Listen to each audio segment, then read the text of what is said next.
सृष्टीची चकाकणारी दुनिया बाहेरून जेवढी सुंदर दिसते, आतून ती तेवढीच भयानक आणि काळीकुट्ट असू शकते. जर तुम्हाला वाटत असेल की नवीन कलाकारांचा स्ट्रगल फक्त ऑडिशन देण्यापुरता असतो, तर ही बातमी तुम्हाला आतून हादरवून टाकेल. मित्रांनो, मुंबईच्या गजबजलेल्या गिरगाव भागातून एक अत्यंत धक्कादायक बातमी समोर आली आहे.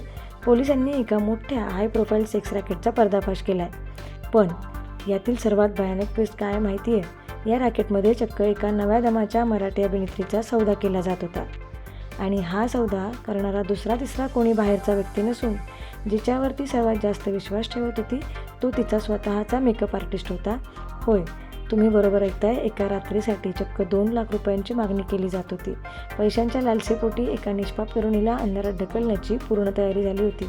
पण सुदैवाने पोलिसांना या भयंकर डीलची अचूक आणि वेळेवर माहिती मिळाली. त्यांनी एका बनावट ग्राहकाला पाठवून ऐनवेळी धाड टाकली आणि या अभिनेत्रीची सुखरूप सुटका केली. या संपूर्ण घटनेने संपूर्ण सिनेसृष्टीवर एक मोठा प्रश्नचिन्ह निर्माण केला आहे. ग्लॅमरच्या या पडद्यामागे अजून किती काळोख दडला आहे? या धक्कादायक प्रकाराबद्दल तुम्हाला काय वाटतं? कमेंट्समध्ये नक्की सांगा आणि अशाच महत्त्वाच्या बातम्यांसाठी व्हिडिओ लगेच शेअर करा. नवनवीन बातम्यांच्या अपडेट्स सर्वात आधी मिळवण्यासाठी आमच्या मराठी न्यूज लाईव्ह या चॅनलला सबस्क्राईब करा व बेल आयकॉनला हिट करायला विसरू नका.